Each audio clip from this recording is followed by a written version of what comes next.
the internet. Okay. So this week we're going to do more with image editing, and we scratched the surface of a couple of these things last time. But first, before we do any image editing, I just want to go over what is required of you all for this week. Hopefully your image editing last week went pretty well. So this week there's a tutorial I'd like you to go through. There's some reading in there and there's some videos. And I just want to remind you that we don't have a book in this class, and all the readings and videos are what we put as a substitute for those. So it's important you read those for this class. And then based on some of the things in the tutorial, you're going to have a submission. Now, unlike there's not much left on GCF Learn with respect to image editing. And so these are tutorials me and Greg Schulberg wrote, and then we linked out to some other good ones. So here, to figure out what you're going to turn in, it's everything you're supposed to turn in is located in the more image editing tutorial submission. And again, in the submission part, I say there's information you need back in that tutorial, so you'll have to check that out. And so we're going to do a lot of this stuff in class today with a different set of images, and then you're going to go try this on your own. And I recommend you do this one as soon as possible, because this is going to gear you up for doing the project, which is harder than this.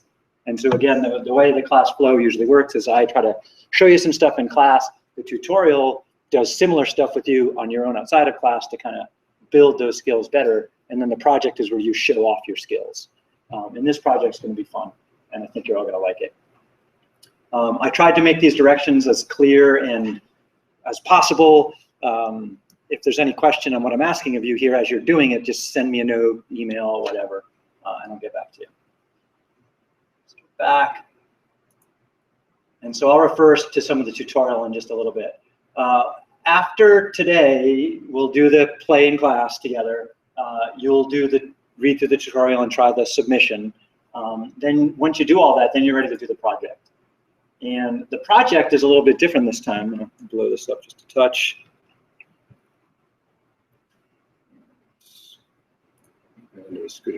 So what you're going to do is you're going to make an advertisement kind of thing on a postcard. And to do that, you're going to incorporate a bunch of different images. Now, you could use images of your own. Like we've been playing with that Blue Mountain image I took. That's my image. You might have cool images you like and you want to use them to do something. And that's fine. But I do want you to at least find one image that you don't own. And the danger with that is if you use somebody's image without permission, you can get in big trouble, like legal and financial trouble. So the last week there was some reading about fair use of images and what copyright is and how plagiarism fits into all that. And so we're going to review some of that this week, and I'll show you how to copyright your own image, or at least make it licensed in different ways. So you're gonna play around with different images. You'll have at least one photograph as a background image. You're gonna have at least one graphical type image. Remember I broke images into two categories the other day? I said there's photographs people take, and then there's graphical things people design. And so you're gonna have some design thing. Whether you design it yourself or you find somebody else's design that's open to use, doesn't matter. You could use the draw tools in something like Window or Google Docs to draw a cute little logo of your own. It's up to you. But you have to have some kind of graphical image. We talked about expanding the canvas before. You're gonna do a canvas expansion to have some plain color somewhere around the image. Could be on the side, could be all around. It's up to you. We'll play with that idea today too. And you're also gonna play around with layers, masks, and selections. Now you have to use layers because we have different parts of the image. And when you have different parts of the image, it's best to have them each in their own layer. We'll go over that today. We haven't talked about masks yet, but we have talked about selections a little bit, the selection tools. And I'm going to go over those again today and show you some cool things to do with them. And then you're going to have text. And in Pixlr and a lot of other programs, when you put in text, the program automatically puts them in their own layer so that you can edit the text later. Not all graphics programs do that, but most do. And then you're going to have some kind of citation, a little citation in your border about one of your images where you got it from. If you grab more than one image, then when you do the submission part, there's a little space for you to type. You can type all your other citations there. But say you found 5 cool images, it would clutter your postcard and have all 5 citations in there. Right? So we're going to put just one in there just to experiment with doing that kind of thing. Things to consider about the final product. So you're going to do this in Pixlr. It's going to have multiple layers. To work with layers, you have to use Pixlr's file format, which is called PXD. And that saves all of your layers. Whereas if you tried to save it as JPEG or PNG, it merges all the layers into one thing that are inseparable. Okay? So whenever we do this kind of work, we need a layered version of it so we can go back and edit it. Like whoever we make it for doesn't like a certain part or wants to change something. We go back to the layer, we fix it, we send it back to them. However, whoever we're making it for probably isn't the graphics editor. That means they're going to want a PNG or a JPEG. And so we're going to output a PNG or a JPEG for them to check out.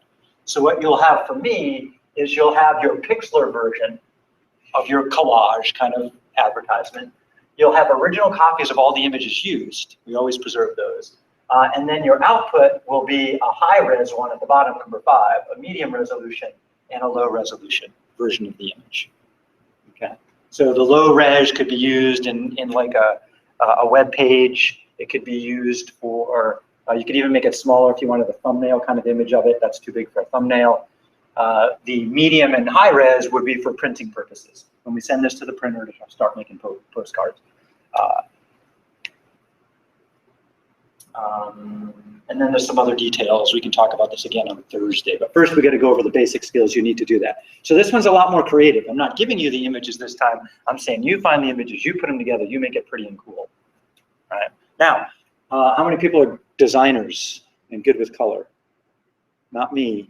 All right. So I struggle with design. I struggle with color. So I'm not grading you on any kind of artistic ability. I'm grading you on using the tools we have here. So keep that in mind. Don't stress about it. If you freak out when you have to choose between 2 shades of blue, just pick one and don't worry about it. Okay. Of something like this? Yes, I will show you an example on Thursday. For now, we're going to do some just work up to building something like that. All right. And then the other thing in terms of research this week, so you have some research to do on images. The other part of our book reading this week is network terminology. So we all use computer networks. Right now, we're connected to computers that are part of the campus network, and we're working with Pixlr and Moodle, which are part of these other bigger networks. And we're also using Google Drive, which is its own big network that tons of people use. So we have all these interconnected things. And so I have a page of terminology that you should have received an email about yesterday that said, Gary invited you to edit this document. Now, whenever you're invited to edit a document, you should use extreme care and caution. Like, it would be really bad to say, this stuff's in my way, I'm going to delete it for now and highlight it all and delete it, because we're sharing this document with 30 other people. And so I can see other people are checking it out. So when you use this, you just want to use care. Now, I gave an example here. I did some research about what the word network means in this context. And in my words, I wrote a few sentences about it.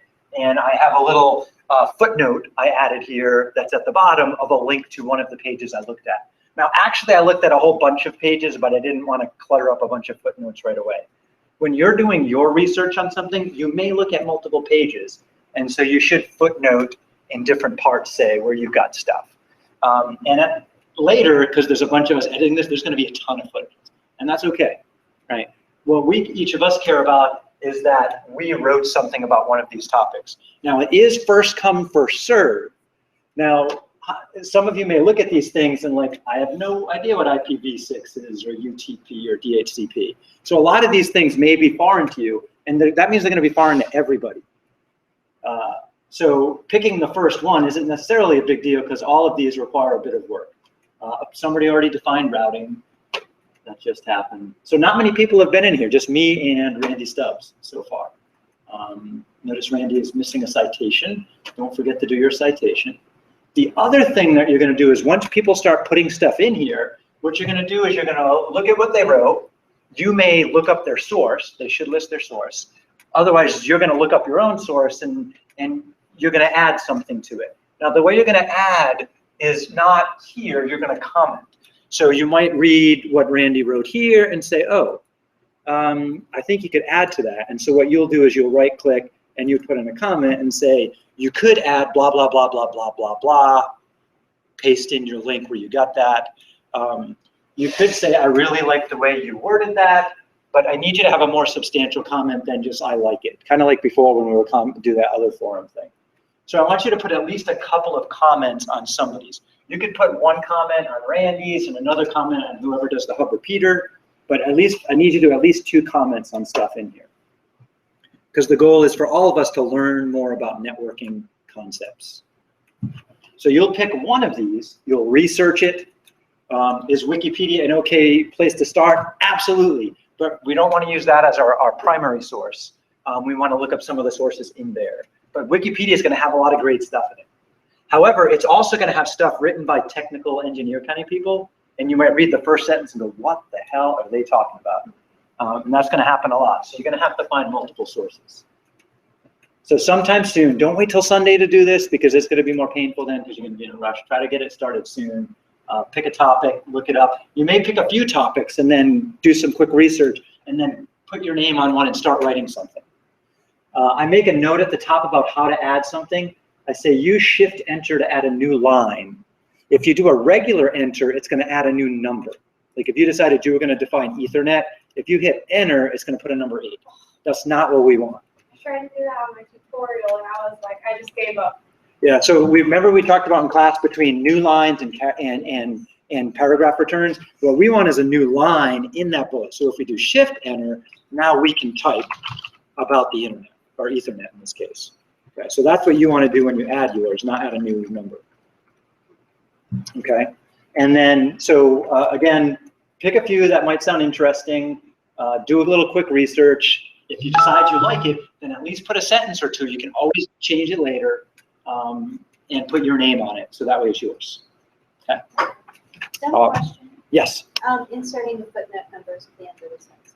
Yes, okay, so to put a footnote, like let's suppose I want to footnote, the internet is one giant network, and maybe I grabbed that from somewhere else. So what I would do is I would click where I want the footnote to be at the end of that sentence, or maybe it's a particular word in that sentence, right? And then I go up to insert, and then I choose footnote. And what it will do is it will throw a number, and notice it reordered them. My other one's no longer number 1. So the computer will Google will keep track of the order, and then we can just paste in our address for that. Okay.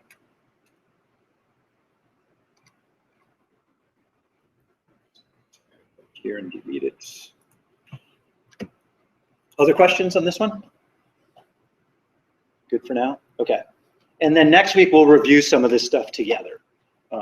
But again, after people start putting up there, you want to start reading through it and decide on something you want to make a couple comments about. And to make those comments, you'll need to read what they wrote, maybe check out their link, and maybe look it up yourself. Okay. All right, so I'm going to close out of that for now. Let's do some image editing. Oh, by the way, I'm calling this a wiki. Wiki refers to a couple of different things. It refers to a document that was edited by a group of people. It also refers to a kind of software that makes that possible. Now, we're using document sharing in Google Docs, which isn't technically a wiki. Google Docs is a word processing that allows sharing and collaborative editing. So this isn't officially a wiki, but it's in the theme of a wiki. Okay. And I decided to use this instead of the Moodle wiki, because the first time we did the Moodle wiki, we had problems where people were deleting other people's stuff. And then only one person can edit a wiki page at a time. So if I was editing it, you all would be locked out. That's another complication. So that's one reason we're doing it in Google Docs instead. Other thing, Google Docs, and wikis do this too, they keep a history of who did what. So if somebody did something we don't like, we could always revert to an earlier version. All right, let's do some stuff. So Pixlr is an installed software or a software as a service? It is software as a service. Okay, it's a wonderful piece of software, but occasionally with web-based software and free software, there are glitches, right? So did anyone experience glitches while they were doing their project or tutorials? Just me and you? Oh, you did too, Liz? Yeah, so it's gonna happen, and we gotta just take a breath, maybe walk away. I had to walk away from it today, and an hour later it was working fine. I had a student the other day in the other class who had to walk away she had to take a complete 24 hours off because every time she tried to do something, it fizzled on her. So my apologies if you had many problems. We're going to jump into it again today. To do that, remember we played with that Lawrence of Arabia image the other day? If you have your own copy of the Lawrence image saved in your Pixlr account or somewhere, you can use that. Otherwise, you want to get that image from last week's shared images. You may have put them in your drive already, so you could just go to your drive and get it probably. So I know they're in my drive, and I'm pretty sure they're in all of yours too. So you should just be able to go to your drive and find that images folder. We want to open somehow that Lawrence of Arabia file in Pixlr. And you may be able to do it right from your drive. You may have to download and then upload it. But we want this image here in Pixlr to play with. And I want to go over layers and selections and masks and a few other things.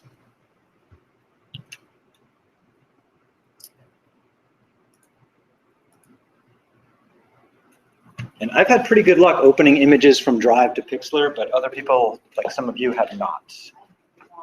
Okay, so if you're not having a good time with that, if it's failing often on you, then what we want to do is download the image and then upload it to Pixlr.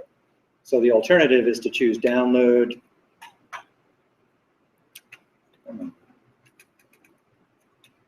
Again, download. There it goes. And then in Pixlr, you can upload it. You lost it? Yes. So let's go, it's not in your drive anymore? It's not Drive. The images, you didn't have the images folder in here? I have to double click images. There it is. So double click to open that. And try to open it, but that doesn't work. It's funny because it'll open in Pixlr Express, and I don't end up with the message bar, whatever that is up there. But when I open it in Pixlr Editor, it Often it covers doesn't up have the all the tools. It It might work. Jamie, are you okay? Yes! All right, so you're in there. All right, so you guys are lucky you have those huge wide screens. I've got this little narrow screen I'm stuck working with. So let's see, I talked about the selection tools a little bit. So this is the crop tool in the upper right, left. That is not a selection tool. That's a cropping tool. It cuts out part of the image. We have the selection move tool. The three underneath that are the selection tools. So we have the marquee tool, which can select a rectangle or an oval. We have the lasso tool, which you can just draw a selection freeform with your mouse. Or it has another version called the polygonal tool, where that is you click and make dots and it connects the dots with lines. So I'm going to demonstrate that tool. We also used the magic wand last time, which works great. Here's what I want to do. I want to cut out Lawrence. What's it? Oh, Peter O'Toole, is that the guy who played Lawrence? I want to cut out Lawrence. Lawrence is this guy right here. The guy on the left, that's the left, right? Yeah, not the guy in the cool robes. Okay, that's, who did that? Omar Sharif? Can't remember his name in the movie. Anyway, to do that, I need to zoom in on Lawrence. So I'm going to have to zoom way in here. So you can use the wheel on your mouse to zoom. The wand or the? Oh, we're not going to use the wand. And here's we could try the wand, but I think the wand's going to be very troublesome. So I'm going to resize my window and use the navigator to get him in front of me. What does the wand do? Does anybody remember? It like picks the shape. Picks what shape? Whatever you do. Whatever I click on. So if I grab the wand and I click on Lawrence, it's just going to know he's a human and it's going to grab his entire human form. Now, it grabs like pixels. Now, you can control like with the tolerance. So here I have a tolerance of 21, and it grabs stuff that's like his jacket, and his jacket is like the sand, and that's a problem, right? That's not what I wanted. In a case like this, I have to undo my selection by going to Edit, Deselect All. Just a piece of computer in here to see if it has spin on it. Okay. So the magic wand is not going to work for finding Lawrence. If we try to up the tolerance, it's going to grab more stuff. If we try to lower the tolerance, it's going to grab too little. It's just not going to work. Yeah. Yeah. The lasso? Yeah, so you have to go to deselect. So go to edit, deselect all that.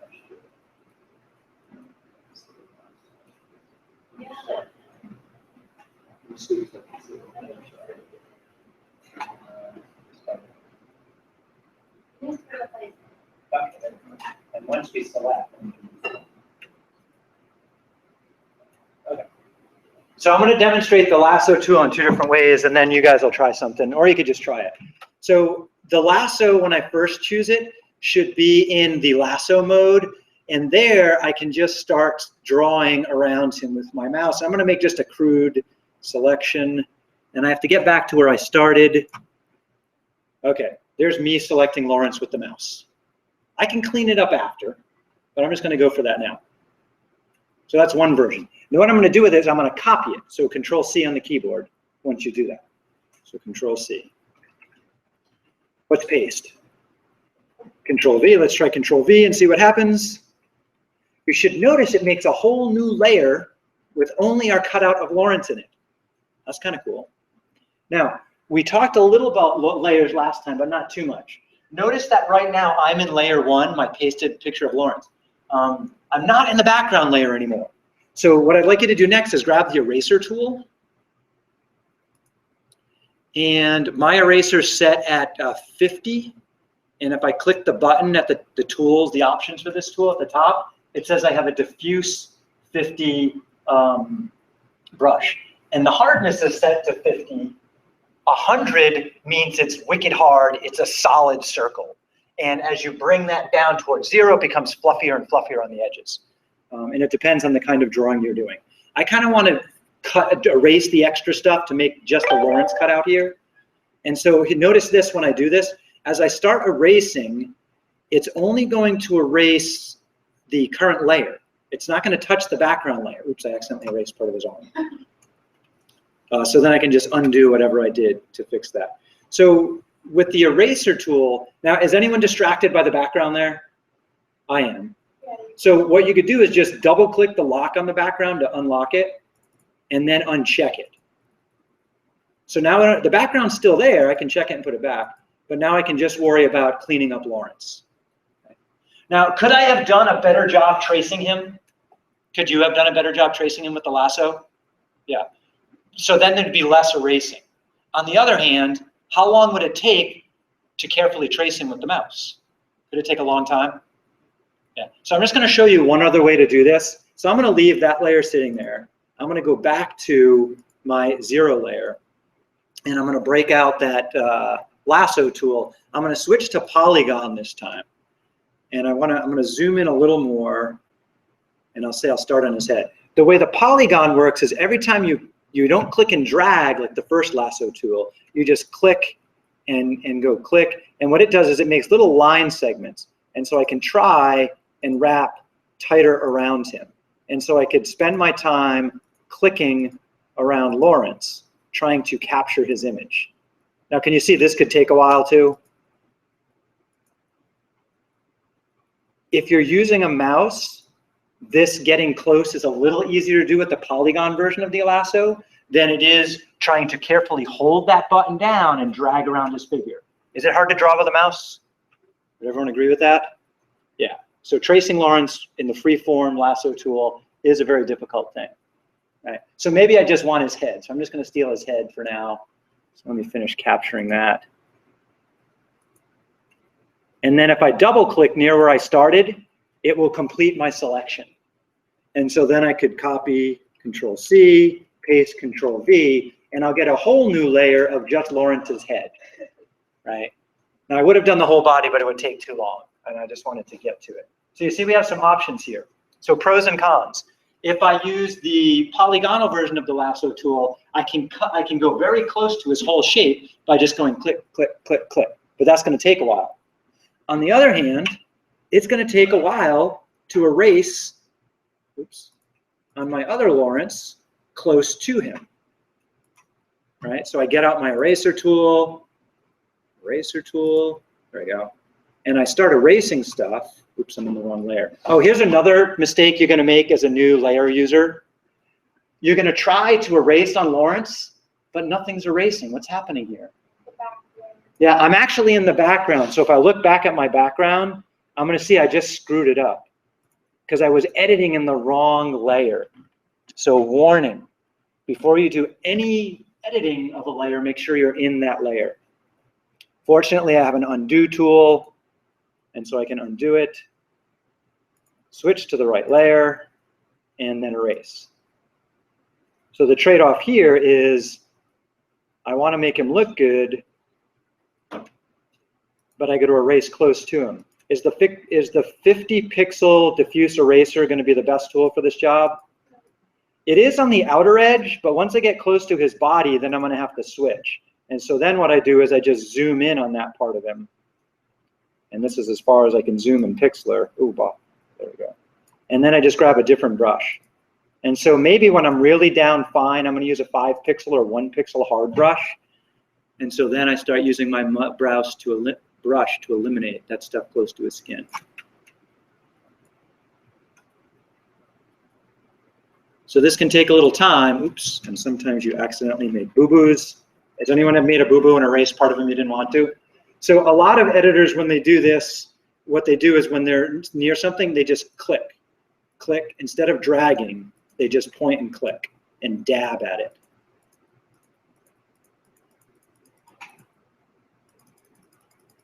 And you can do fast clicking. Click, click, click, click, click, click, click.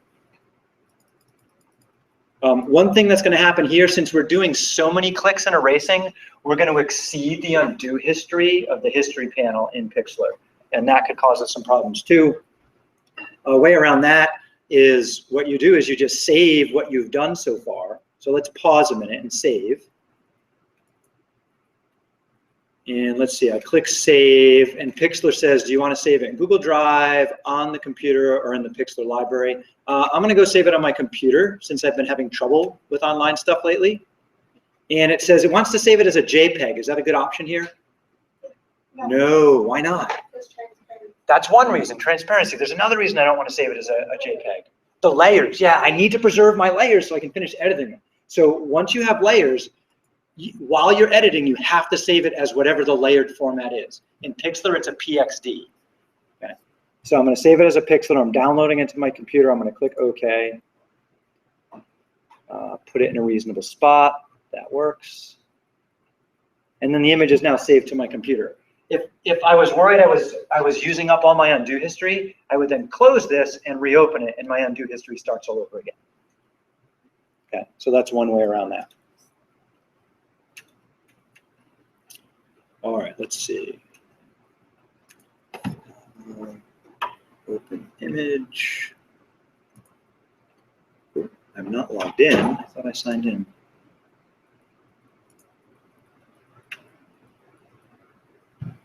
But the cool thing is copy and paste allows you to have a new layer when you paste.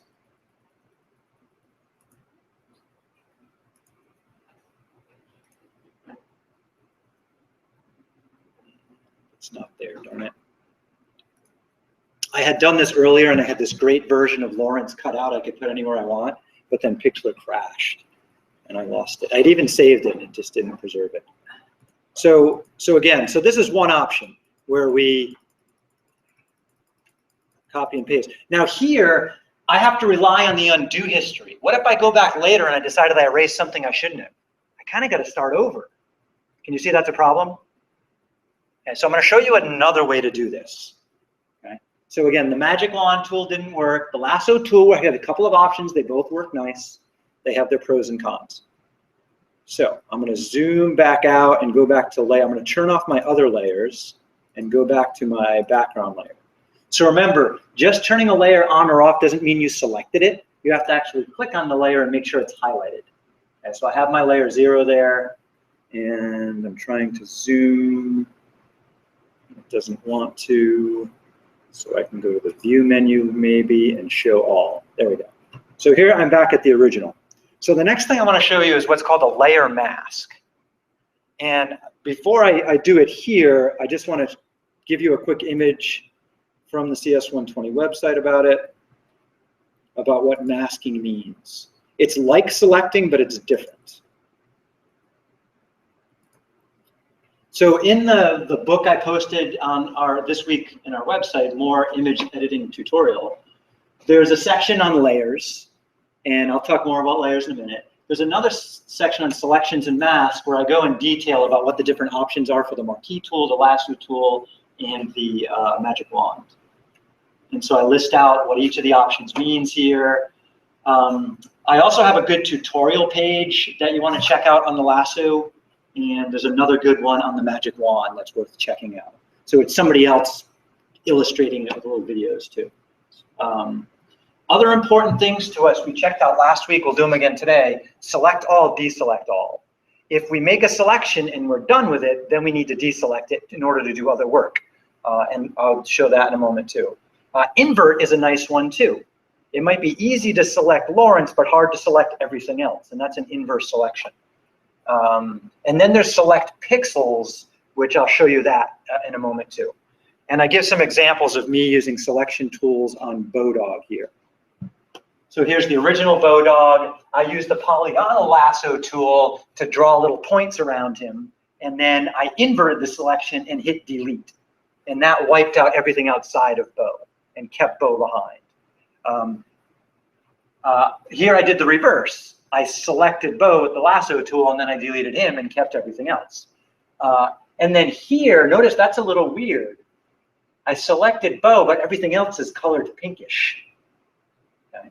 And that's one thing that's important about selections. Another way you can use selections is so that you're only editing part of an image. So what I did is I selected Bo, and then I inverted the selection to get everything outside of Bo. And then I applied one of the color tools. I think it was hue and saturation. I was playing with that, and it made everything but Bo, all the selected stuff, pink. Okay.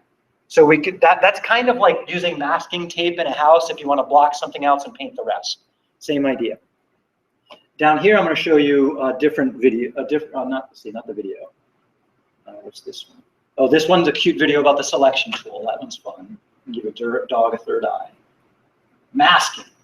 So masking is a way of selecting, but it selects and uses grayscale with the selection. And so what you can do then is if something is totally black, that means you can't see it. If you use something totally white, that means it's totally visible. Any shade of gray in between is partial opacity. And we played with opacity last time a little bit. So a mask combines a selection with different degrees of opacity. And so we can use the paintbrush to paint invisibility, make us see the object. That's like painting white. And then we can use the eraser tool to paint invisibility. So that's going to be a different way to edit Lawrence. And so that's what I want to try next. And so what's going to happen here is it's a good idea when you make a layer mask to make a copy of that layer and then make a mask of it. And can you see the light green over here in my mask? Okay. What that light green is me just trying to make some of the clouds visible, but the rest of it invisible. So notice here though, basically this is a layer on top of a layer in what I'm calling the mask layer. And so the green lets me see stuff, the white makes it invisible. Okay. So that whole image is still there, I'm only just playing with part of it. Whereas in the current version of Lawrence we have, everything but Lawrence is gone. It's completely gone. Here's the other problem. When I make a selection, I lose it once I make a new selection. But masks get saved. So a mask allows us to save a selection shape. So let's do it.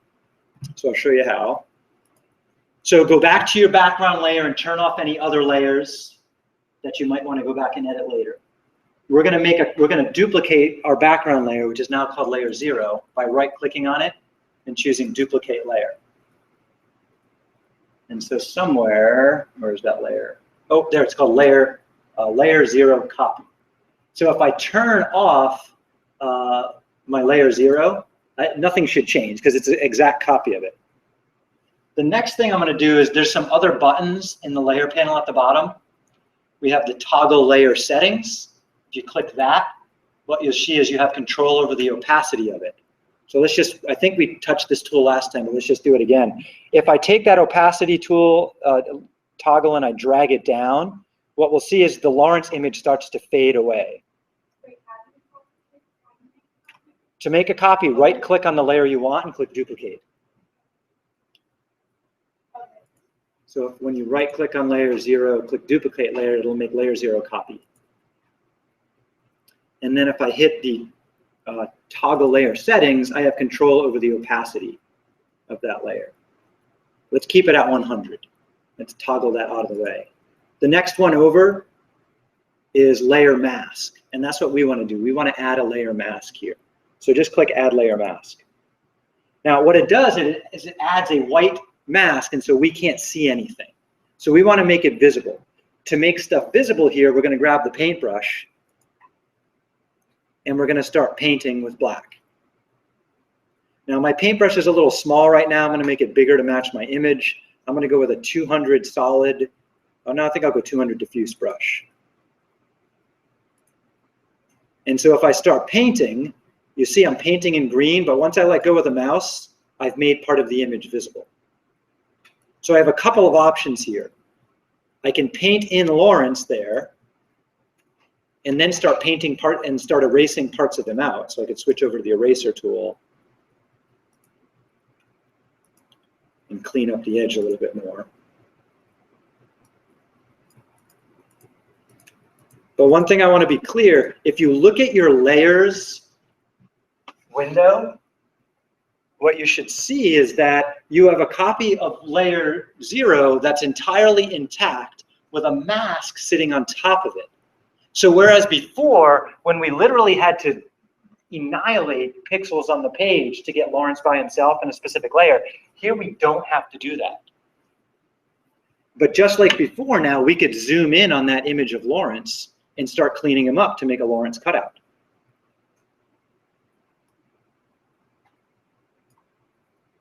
Oop. My brush is a little bit too big now, right? I need to pick a smaller one. Jeez. Right? It's a little bit of a problem. So we always have to keep that in mind. So maybe I'll try back to the 50 diffuse one. That seems better. And so I can start cleaning up the edge a little more. Now here, I don't have to worry so much about accidentally cutting off Lawrence's head. I don't have to go to the undo menu. All I do is go paint back, being able to see him. So I just paint him back in and then switch back to the eraser. And I can be more careful about editing around his head.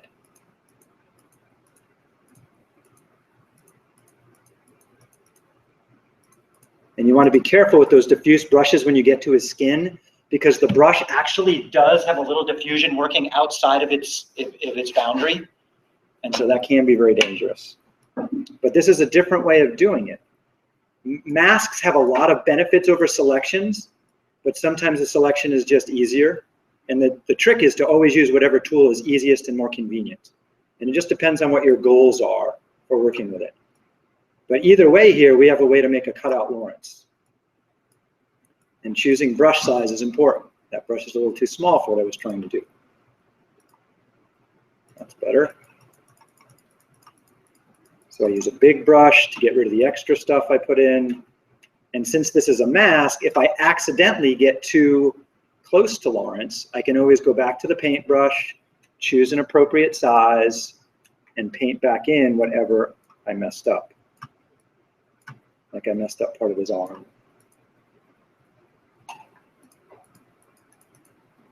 And so we can just switch back and forth between the eraser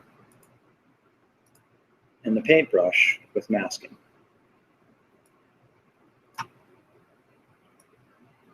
So with a mask, we can paint transparency in and out of an image.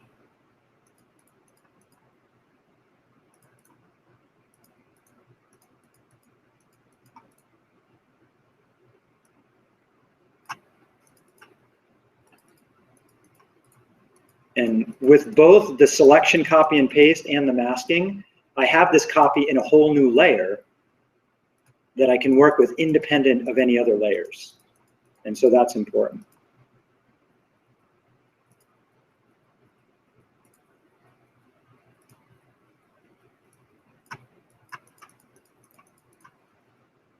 So get yourself a rough Lawrence cutout, and we'll just play with him a little bit, and then we'll try a new trick.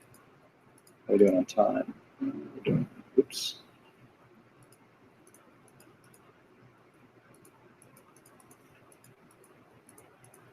So what do you think of the masks? Pretty cool. So again, we're doing things that remind us that we should never believe any picture we see, because anybody that's good with these tools can make stuff up in a picture.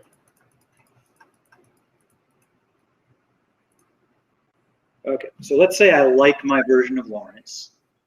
What can I do with him? So I'm going to zoom back out and put my layer 0 back in. So what I'm going to do now is I'm currently in my copy of layer 0 where my mask lives.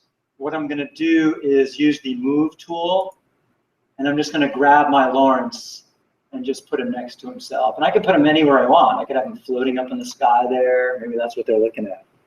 Lawrence's disembodied spirit. I could even apply different things to just this Lawrence. So since I'm in this particular layer, I could do something like go to the adjustments, hue and saturation, and if I turn the saturation all the way down to 0, that'll give me a black and white copy of Lawrence.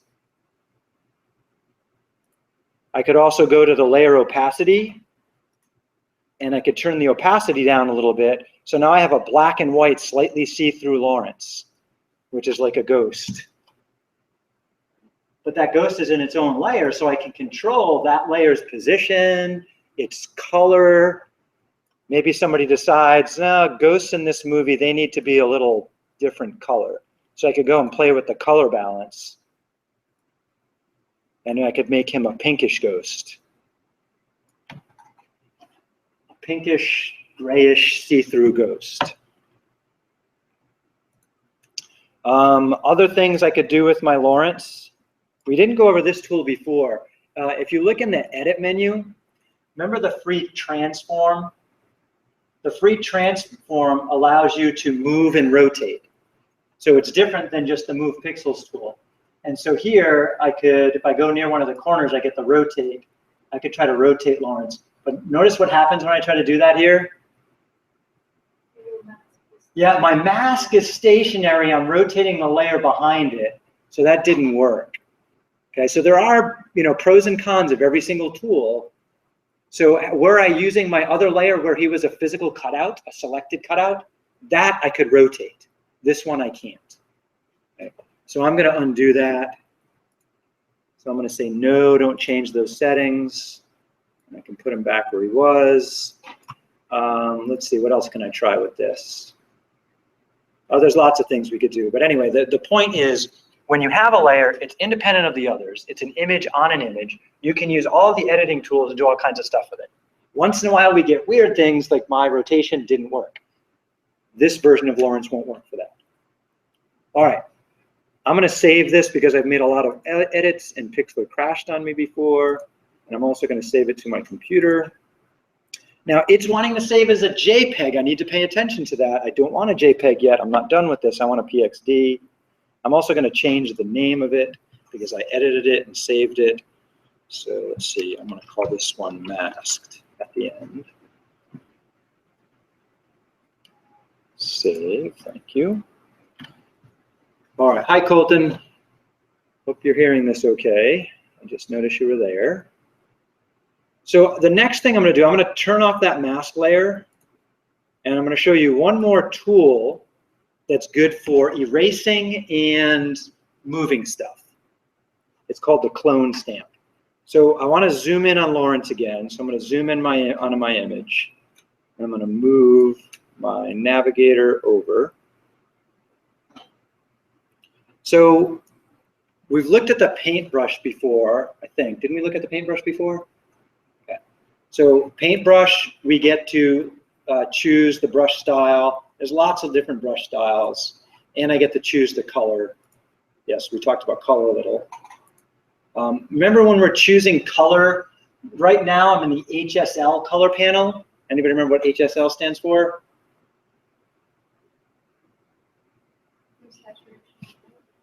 In what? And light. Yes, hue, saturation, and lightness. Yeah, good, good, good. Yeah, so that's one way of designing colors, using those three things. The other way is RGB, red, green, blue. And so when you make a color,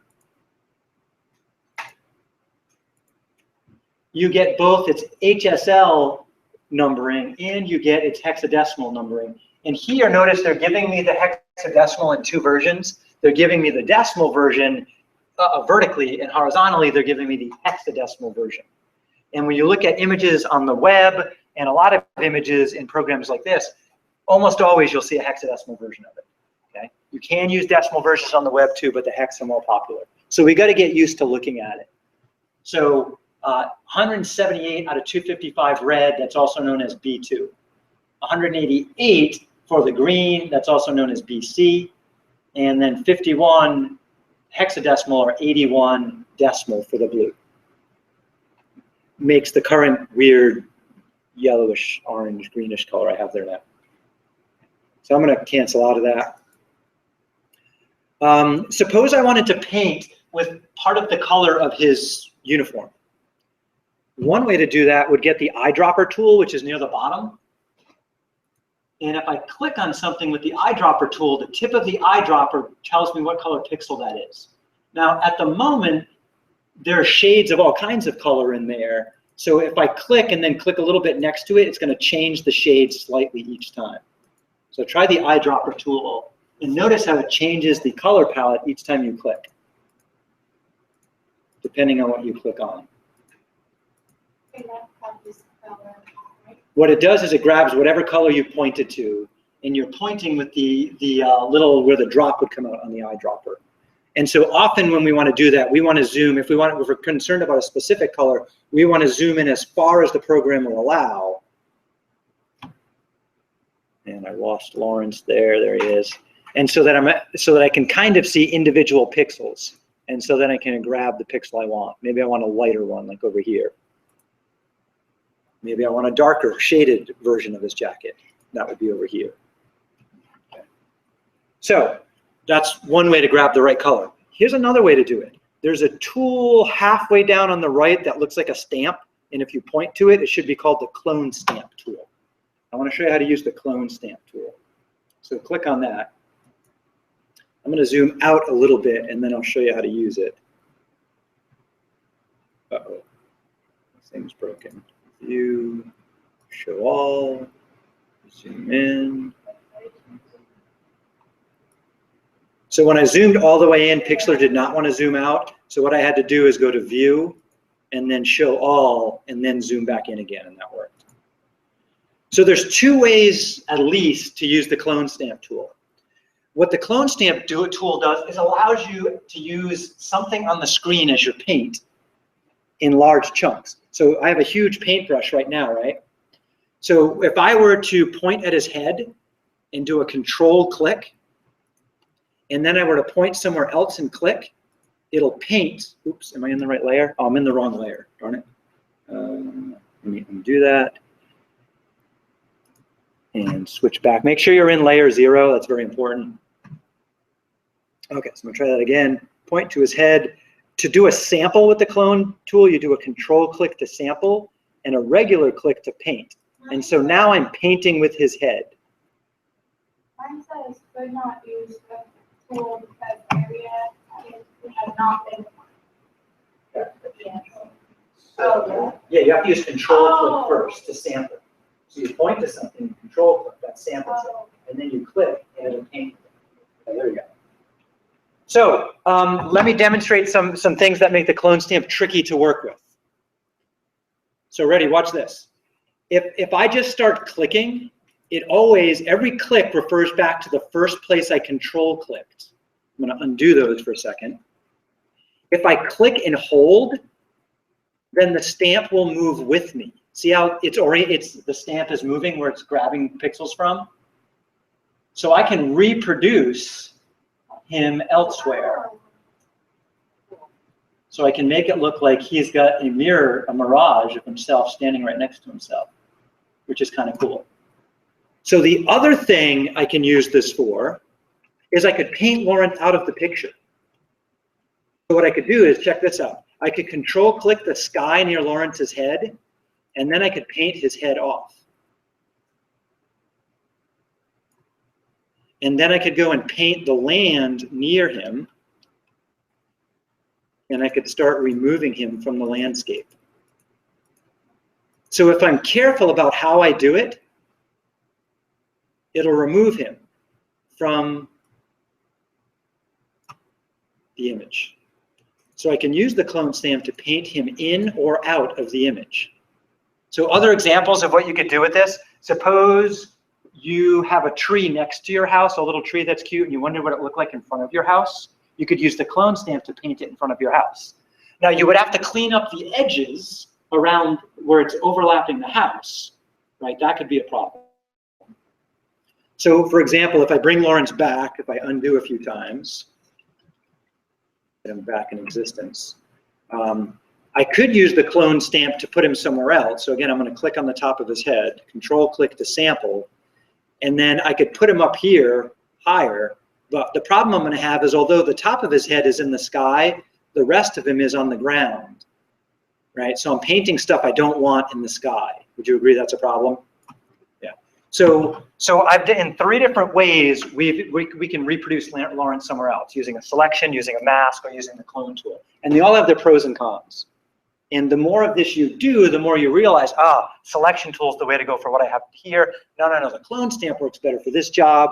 And it just depends on the job you're doing. Okay? Some can be more time consuming than others. Now, what's a problem? What's a con to what I'm doing here compared to the selection and the mask? What's that? It's fast. That's a pro. What's a con? This is pretty fast. What's that? You can't like make a hard edge to what you don't want. It's harder to make a hard edge to what I don't want. That's true. Anybody else think of another con here? Yeah, so to erase around him, I can't just whip out the eraser, because watch what happens if I whip out the eraser. It erases the whole image, right? So that's a problem. I would have to use the clone stamp to paint sky around him. So I'd have to do a control click around here and then dab until I'm close to him to make it work. Okay. So here's the other problem. I'm actually painting on this layer, which means I'm messing this layer up. And so I can use the undo history to undo things I've done, but now it's going to be very hard to get the original sand back that was under his leg here. It's gone. It's painted over. I'm done with it. Okay. So this isn't in another layer. The clone stamp only works in the layer you're in. You can't clone something from one layer to another. That's what masking kind of does. Okay. So there's their pros and their cons. All right. Let's do a couple more tools because I want to give you guys time to play soon. I want to recolor the sky.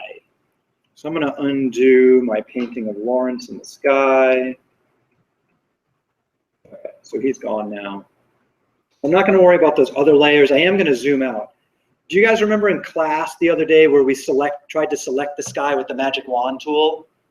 Let's try that again. So I'm going to grab that magic wand tool and I'm going to click in the sky and see what happens. And it did a pretty good job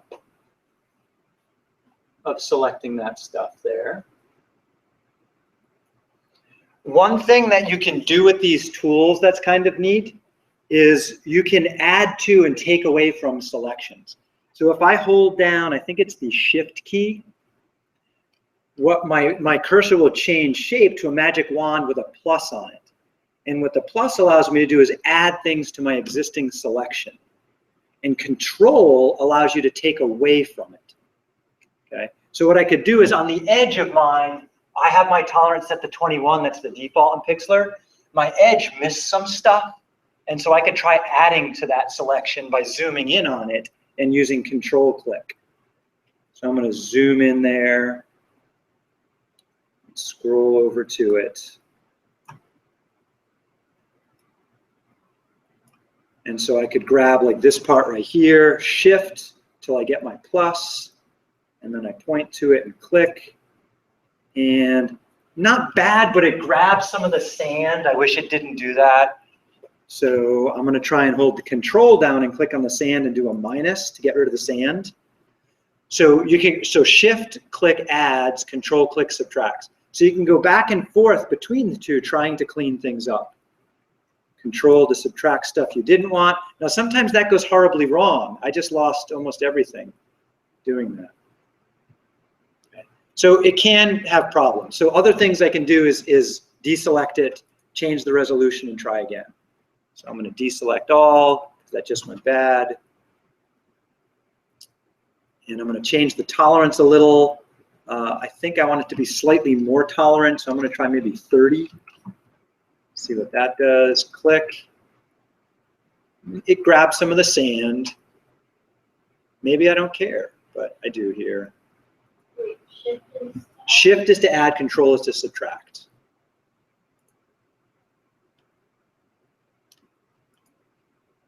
And sometimes it just goes horribly wrong. bigger the tolerance is, The more it'll grab around it. So if you set the tolerance all the way up, that'll grab the entire image. If you set the tolerance all the way to 0, it'll grab nothing. And so you want to try to find some balance. So 30 grabbed too much for me. So I'm just going to go back. I'm going to set it at like 25 and just take what I get. And I can clean it up after. So sometimes you can't get the selection you want with these tools. And you just find a different way. So here's my different way. I'm going to set the selection to 25. I'm going to click on the sky and be happy with what I got. Now, what happens if I hit delete right now? Anybody know? It erases. It's like a massive erase. That's okay. I'm going to put it back in. I'm going to undo that. Control Z. If I do the invert selection, remember what that does? It selects opposite of what I selected. So if I do invert selection, it selects Lawrence and everything else and leaves the sky alone. So now if I hit delete, it gets rid of everything else. Okay, so invert selection is pretty powerful. Control Z. I'm going to bring the sky back by inverting it yet again. Invert selection. Okay. And I am going to delete that. Now, once I make another selection, I lose that selection right there. Now that's not going to be hard to get back because it's all one big blank area. But you got to keep that in mind. Selections are transient. They come and go. What I'd like to do is put a color back there. Okay. And so I want a different color sky. So I could go to my color tool, and then I could choose a blue. With Pixlr, I like using the HSL tool for picking colors, and then I usually refine it with the RGB. So I'm going to go for a blue color. That's not bad. Okay, so find a blue color you like that you think might work in the sky. This is super important. If you haven't painted rooms in a house or a house much, the sample of the paint is small, a wall is big. So once you put a color on the wall, it generally looks pretty different than the sample. So the blue I picked here might look cool in that little swath, but when I put it on the sky, it could be overwhelming, right? But I can always change it. So what I'm going to do is I'm going to choose OK on that color. I'm going to use the bucket fill tool. I think we talked a little about that last week.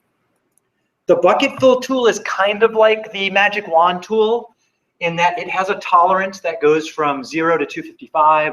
0 means it won't paint anywhere. 255 means it'll paint over the whole world. Since I have a selection right here, my bucket tool is stuck in that selection. So it doesn't matter what the tolerance is in this case. So I click it and I get that color wherever that it could flow. Oh, that's not true. Wow, look at that. Some of the sky got left behind, the old sky got left behind there, and it looks kind of transparent. We have a couple of options for cleaning that up. We could up the tolerance for the bucket. So I could set the tolerance higher, like maybe 100. And now if I click with it, it'll probably fill those spaces. No, still doesn't like them. Interesting. 255 is as high as it goes, I think. Let's try that. Okay, I kind of got them. I can still kind of see them. All right, so I click a couple of times and I got it. Now, notice the dotted line means I have a selected region. I can only play with that right now. So even if I try to click on Lawrence and his buddy, nothing is going to happen because that's not in my selection. So if I wanted to edit Lawrence and his buddy, I would have to deselect my current selection. Okay? So if you like your color blue, cool. If you don't, then just pick a new one and repaint. So I can just click on new blue. Maybe I want this to be slightly lighter. That seems a little too bright for the desert. Maybe I want to switch to RGB and put a little more, let's see, have it greener. Ooh, that's weird. Let's go over here, up the red. Ooh, that's too deserty. Ooh, that's gross. Anyway, let's go with that one. Okay. And then I can try a different color and see what that's like. Oh, I don't like that one either. I like my other one. But we can play around with different sky. Now, is it normal for a sky to be all one color? Answer is no. So we might want to just find a different sky to put in there. So we could go search the internet for skies, or we could grab that Blue Mountain picture I took that had some nice clouds in there, and we could put it in there. What's that? We could do a gradient on it. Yeah, that would be kind of cool. So let's check out the gradient tool. That's fun. With the gradient, you want to draw the direction of your gradient. So I'm going to click at the top and draw down for my gradient. Ooh, it did a black and white gradient. I wanted a color gradient. So we can click on that. Let's change the color to the blue. And try redrawing it. And let's go from the bottom up. It's kind of interesting. And there's all kinds of different ways you can play with the gradient. Now I'm doing a linear gradient here. If you notice in the toolbar options, it says linear for the type. There's also a radial gradient. That means it spreads out like a circle. And there's all different kinds of gradients you can play with. If you want to use gradient with a mask, like maybe we wanted, remember we made the mask of Lawrence? Maybe we want his head to be very solid, but his feet to be very transparent. Then we would have to switch to a black and white gradient, because remember, gradient plays with masks play with black, white, and shades of gray. So a color gradient on a mask would totally fail, wouldn't work. But here I did want a color gradient. And there's all different kinds of gradients that you can choose from to play around with. And again, you can pick colors to go with those gradients with the color tool, and then see what happens.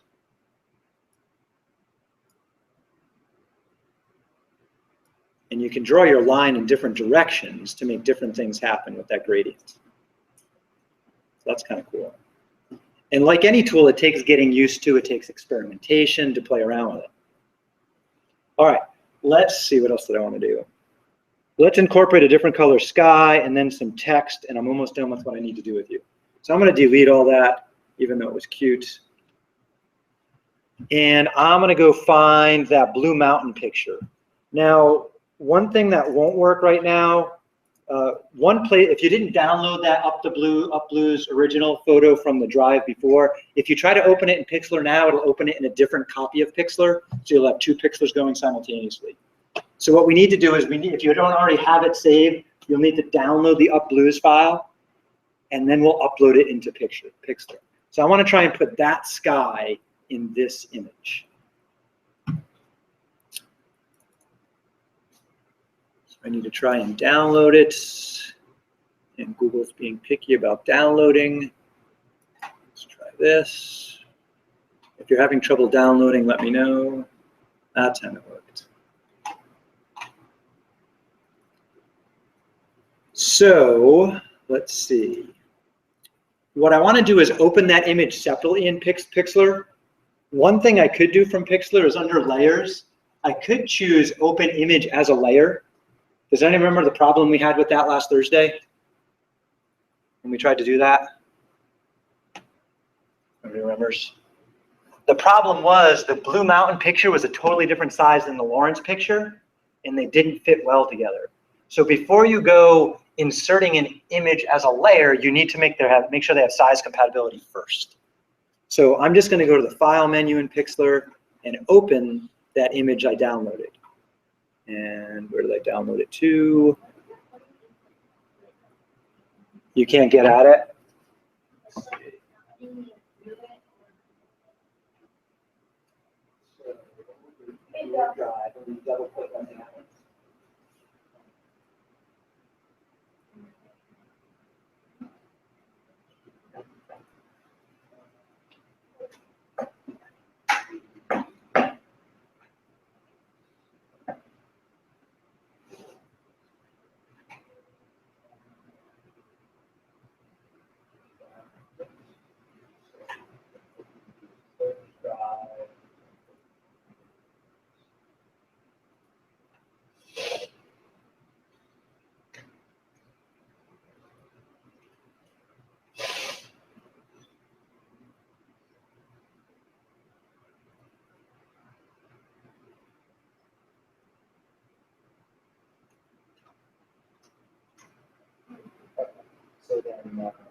try to download it.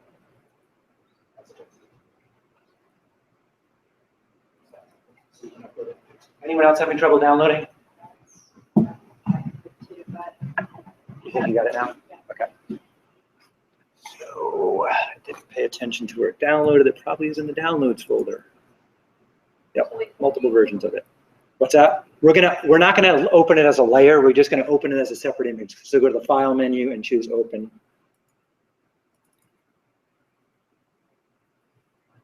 So then just comparing the images, I can see the Lawrence image is 1,282 pixels wide, and my Blue Mountain picture is 3,264 pixels wide. So Gary, they work well together. Yep. you said in opening a separate one, right? Yes, open it separately. Okay. Not as a layer. So before I try to incorporate that sky, I should change the size of it. Now I need to think about that a little bit. So let's take a look at the Lawrence image here. So I'm going to click back on the Lawrence image. Let's see, I don't need that selection anymore. So I'm going to switch to the marquee tool. And I'm going to go deselect all. And what I want to do is I want to get an idea about how big that area of sky is. So if I draw a rectangle with the marquee tool, the navigator window will tell me how big a rectangle I just drew. So I selected that region right there, and the navigator tool says the region I selected is 1,282 pixels by 296 pixels. So I want something of that shape from the other image. Okay, so I just have to decide how to do that. And I have a couple of options in doing that. So I'm going to write that down so I don't forget. 1,282 by 296 roughly is what I want to have back there. So then I go back and look at my other image. And so one thing I could do right away is I could just resize the whole thing to be 1,282 pixels wide. That would be nice, and see what happens. The other thing I could do is try cropping it to the size that the Lawrence image has, and that's another option. Or I could use the marquee tool. Remember the constraints on the marquee tool we talked about before? The marquee tool allows no restriction, which basically means I can draw any shaped rectangle I want. I'm going to deselect that. Or with the marquee tool, I could choose an aspect ratio or a fixed size. Crop does similar things. Let's take a look at what crop has for us. With the crop tool, I can do no restriction, any rectangle I want. I can do aspect ratio, which means always have it in the relation like 4:3 or 6:1. Or I can do output size. I'm thinking that might be my best option here. Crop to the 128 by 296 size. So let's give that a shot and see if it works. Sometimes you don't know till you try a couple methods that you decide which one's the best. So when you first choose output size, it chooses the size of the image. And so I need to change that width to be 1,282. 1,282, and the height about 296 should do. 296. And then I basically want as much as the sky as I can get. And so I'm going to go into the upper left corner as far as I can, and I'm going to click and drag. And now it's stuck in those proportions. And so as I go to the right, it's showing me what 296 is tall. And that looks pretty good. I think that'll work. So I could just hit enter to carry out that crop. Maybe you just want a different portion of the sky. You could select like that part of the sky right there. Or you could move that and do just that part of the sky right there. The cool thing about the crop output size is no matter how big the rectangle you make is, it will automatically resize it to whatever we told it to in the beginning. Let's see, is that going to be a problem with this rectangle? The rectangle I drew is 1,958 pixels wide.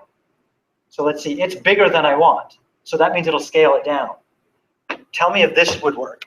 What if I only wanted this little bit of sky at the top here? Would that be a problem when I bring it into Lawrence? Yeah, that's going to be a problem because it's only 741. So that means it's going to try and blow it up. What happens when you blow up an image? It pixelates. It looks crappy. Yeah, so I wouldn't want to do that. So we do have to be careful about it. So find an area of the sky that you like, and then we're going to put it in this image.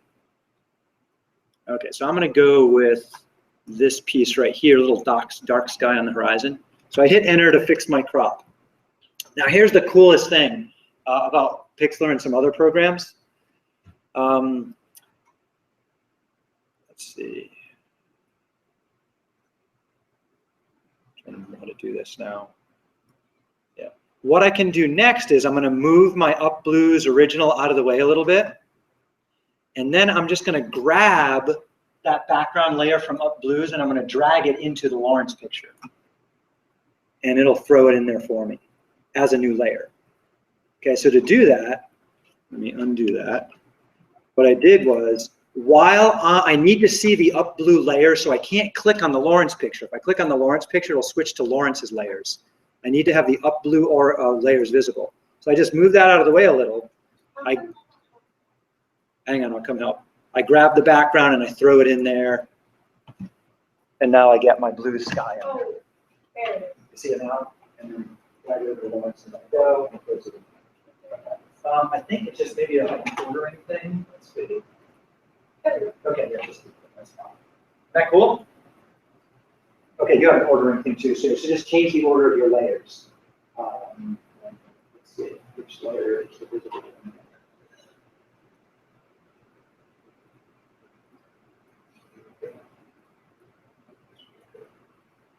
So there's the background. Oh, we gotta spin it. We want the. Oh, I did the same thing. I cut off his head. So then I have to just change the order of the layers. So I want that sky to be behind Lawrence, so I just drag it down until it's behind Lawrence. And yep, that's where I want it to be, I think. Yeah. And to get rid of the dotted line, I just hit deselect all, and it's gone. So now Lawrence and his friend are sitting pretty seamlessly on that other sky there. And then I accidentally got some mirage effects from the sky when I did that magic wand tool earlier. That's something I could clean up with the clone tool. Paint some desert back in there if I wanted to. Okay, let's do something else here. Notice we have a ton of layers. So whenever someone's in a creative process with an image like this, you're going to have that. And then later you decide which layers you don't need anymore and you can start getting rid of them. So for example, I might decide that my layer 2 that I think just had Lawrence's head in it, I don't need. So I click on layer 2 and then I click the trash can underneath it. And that gets rid of it. Always remember, don't hit the trash can unless you know you've selected the right layer. Okay, because that can be a problem. I can always Control Z to get it back. If I right click on it, I can choose delete layer and that's sure I get rid of the right one. Let's put some text in. So I'm going to scroll, zoom back out. I'm going to hit the text tool. And then I'm going to click somewhere on the screen. I'm going to put it up in the sky. And I'm going to type Lawrence of Arabia.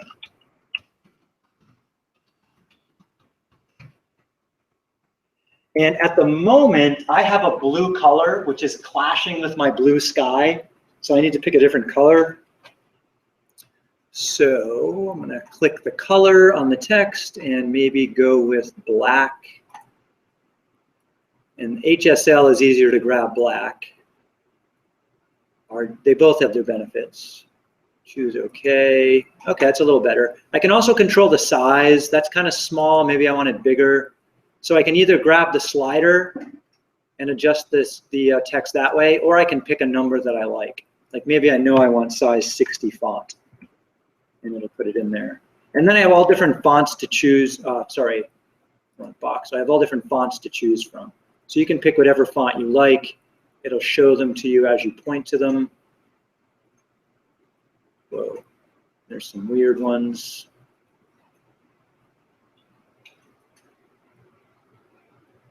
You could spend all day looking at fonts. That's kind of cute. Let's go with that one. And then once you're done, you choose OK and put it in there. And the thing about text is you should notice that you have a new layer, and the layer has the name of your text. So my layer is called Lawrence of Arabia. Okay. You can always change the name of other layers because layer 0 isn't very descriptive. Right. So I can double click on layer 0 and I can rename it something else. Original backgrounds.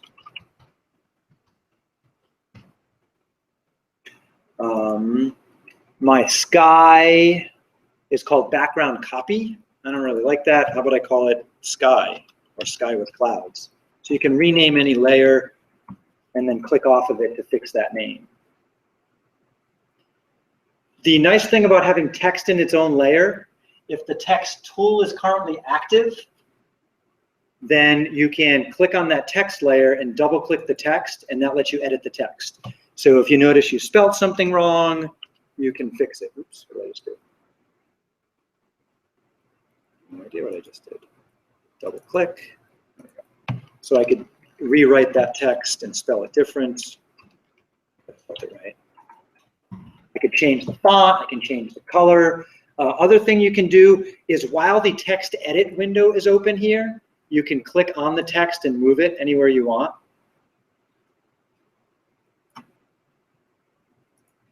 When the text edit window is not open, to move the text, you have to actually use the move tool. And then be careful to click on the text, not the background. Oh, no, it worked here. And you can move it around that way too. Sometimes you don't want the text to be editable because you want to do something funky with it. If that's the case, then what you do is you go to, like maybe we wanted to do it like a funky style. Like how many of you guys checked out the filters?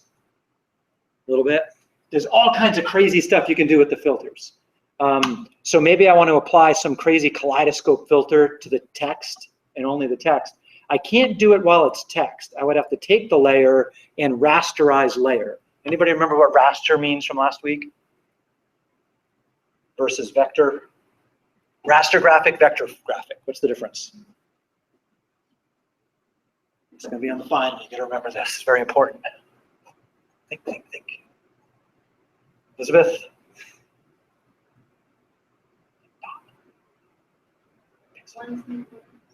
Pixels. Yeah. So right now, the font is created by these mathematical shapes so that when you blow it up, make it big and little, it looks great all the time. Once we rasterize it, we lose that quality of the text. It just becomes a bunch of pixels painted on the layer. But then we can do other stuff to it, like apply a filter to it. Okay, mess around with some other aspect of it. So there are reasons we want to rasterize text, but we only need to rasterize the text if we need to apply some funky filter, and we know we don't need to edit the text anymore in terms of letters and font style, something like that. Okay, and every time we put text in, it puts it in a new layer. So if I click the text tool and I put a little tagline down here like by Gary Parker, or maybe I want to cite where I got the Lawrence of Arabia image picture, I could do that down there. And I would probably make that a lot smaller. And choose a different color, like black or white, whatever works. And put it where I want it, like maybe in the bottom right corner. And so every time I put new text in, it's going to go in a new layer. So now I have my by Gary Parker text. All right, let me see if there's anything else I need to go over here. So looking back at the tutorial on the website, let's see, we've talked about layers. We can pick layers up and move them around. We can unlock the background layer. We can have transparency in layers. Text lives in its own layer. Okay, so we got, and there's a little bit of reading that reiterates what I went over in class, and there's a cute video here that I recorded. This video, by the way, will help you finish the tutorial exercise that needs to be submitted. I go through about half of the tutorial exercise here. Next chapter is selections and layers. So we went over the marquee tool, the lasso tool, and the magic wand. And again, I have details about what each of the options for each tool is. And then there's a couple of tutorials you should check out. And then we went over masks. And this tutorial has an awesome video. If any of you have been kind of lazy about doing everything in the tutorials, don't skip the mask video from KQED. It's awesome. They show some really cute things there. I found another post about how masks work. And the post is made for Photoshop, so they're going to show some Photoshop stuff. But the first few parts of it, just if you were having a hard time wrapping your mind around a mask, which I did for the first year I learned about them, this reading, I think, will help illuminate what a mask means in a program like this. And just so you know, Pixlr is just a scaled down version of Photoshop. The same company who makes Photoshop makes Pixlr. Okay, what else? We went over the clone stamp tool, and it just takes some practice. And so part of the submission for the tutorial is to take this house image, and you're gonna clone out the telephone pole. And the trick on doing that really is to make that happen, I want to clone the grass near it and then use it to paint a little. Then I clone a little grass on the other side and I paint a little with it. I clone a little sunny grass and I paint a little bit. I clone part of the window and I paint with it. I clone part of the roof and I paint with it. Okay. Similarly, I could paint out those lines by using the sky. I could clone the sky and then start wiping it out. That'll be a lot easier than the telephone pole. And sometimes when you use the clone tool, things can go horribly wrong, right? So here's an image of it going horribly wrong, okay? It should look fairly nice. Now you're new at the clone tool, it's gonna be frustrating at times. Try not to make it that bad. If it's this good, then you might have a job in graphics editing in the future. But it's not too hard by just dabbling a little on each side, wiping the pole out. It works pretty well. And it's hard to tell that it was there in the first place. Okay, colors, I think was the next stuff. Pixlr with colors, we have a little color palette in the bottom. We have the HSL version of grabbing colors, and we have the RGB version of grabbing colors. The HSL is kind of nice because we just click in different places on the outer circle and then choose a version of that color on the inner circle. Okay? Pure white is in that corner, pure black is on that corner. As far as the RGB version, we have to move these sliders to get the version of the color we want, which is a little harder than the HSL. We looked at the paintbrush tool, the bucket fill, and then here's some extra stuff you could do with colors that I didn't go over in class. I highly recommend you check those out. They show some really cool tricks to do with coloring in Pixlr. All right, last thing I need to talk about is fair use. So hopefully you did the reading last week. If you did, then bullets 1 and 2 under the reading you don't need to do this week. It's the same stuff from last week. But I put them there for anybody that forgot to read that part last time. It's very important you check out fair use stuff. The new stuff here that I want you to check out, this is a link to a group called Creative Commons, and they're helping to redo what copyright means in the United States and the whole world. Our copyright laws are very restrictive in this country, and that's both a good thing and a bad thing. Other countries have much different laws. There are all kinds of licenses you can get that aren't the straight hardcore copyright, and Creative Commons has them. So I have 2 links that I wanted you to check out here about sharing. There's a cute video there you can watch, and then choosing a license. And then here I list a few websites that have a lot of images that have a Creative Commons license, which means you can use it to do stuff without getting permission from the author as long as you follow the rules of the license.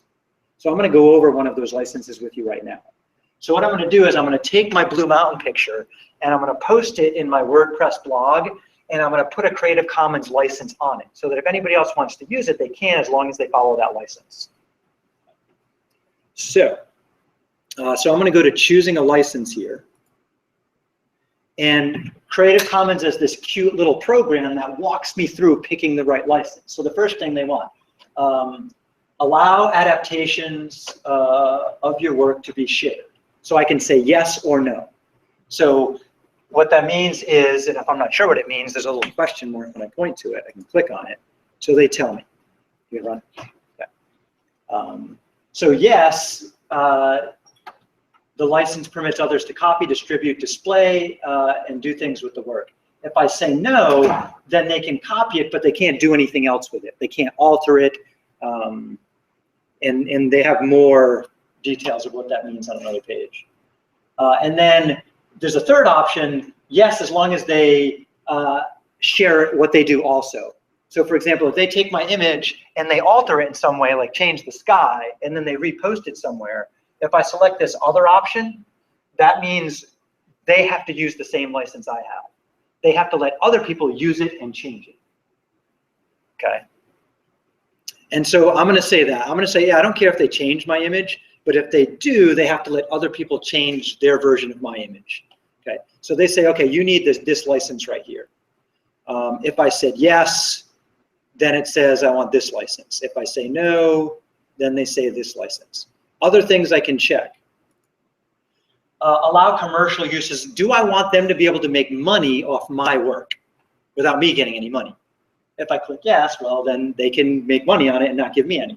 If I click no, then they're just not allowed to make money on it.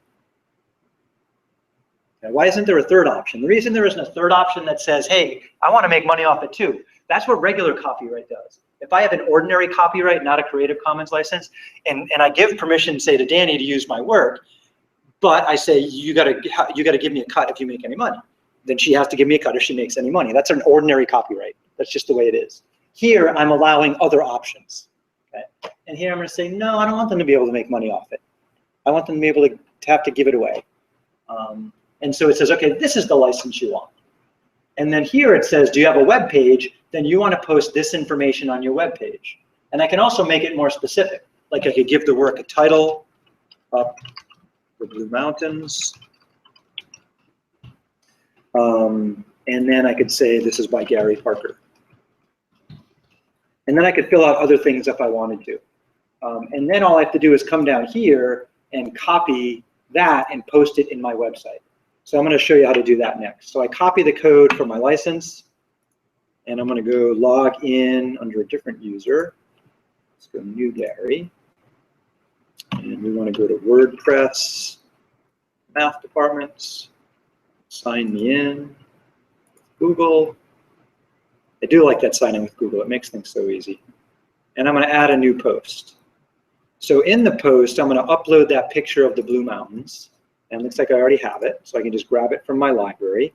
Remember, it's a good idea to use alternate text when you have an image, especially for like visually impaired people that check out sites. So I can say image of Blue Mountains, and then I'm going to insert it into my post. And then underneath, now they gave me code to plug in. I can't do it in the visual text editor. I got to switch to the regular text editor. And that shows me all this crazy HTML. We'll start studying HTML next week, and we'll get to know what that means. So all I do is go put a new line under that and then paste in the code they gave me. And so now when I click back to the visual, there's that stuff they had on the web page, the cute little icon, and then all my information with links to my license. And so now if I publish, I should give it a name. My cute,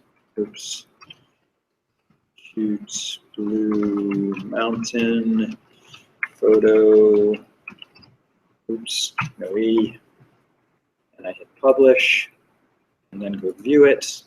Here's what it looks like on my site. And it clearly says there's a Creative Commons license on this. So if somebody wants to use it, and they want more details about what that license means, they click here, and this gives the human readable version of the license. And then somewhere here is the real legal lawyer license, right? And you know how when we get new stuff, we're supposed to read these licenses? Yeah, I've actually read this one, but there's a lot I haven't read. Back up. All right, so back here, where'd I go? That one, this one? No, here. So as far as licensing goes, if you do a Google search, Google does not give you the licensing information, but it does give you a link, and you can go to the site and see what the licensing information is. This one happens to lead to Flickr, and Flickr clearly states whether it's a Creative Commons license or it's pure copyright. If it's pure copyright, even if you cite the source, you don't have the right to use it. You have to get actual permission, written email, something like that from the person. So I went to Flickr, and on Flickr, I could see that this had, where is it? Somewhere there's a license, right here. Here's the license, and I can click there to see what rights I have to use it. Not all sites list that, so you got to be careful. If you can't find any license of information, that means it's pure copyright. Don't mess with it. Don't reuse it. Here's that human readable Creative Commons license I showed you a minute ago. Here's the legal version. If you go to Wikipedia, every image on Wikipedia is licensed in some way, and they'll always show what the license is. If it's a Creative Commons license, it always has a letter signature for what the license means. This one's a CC BY SA, which means you have to give attribution, and if you do anything with it, you have to share it for free also.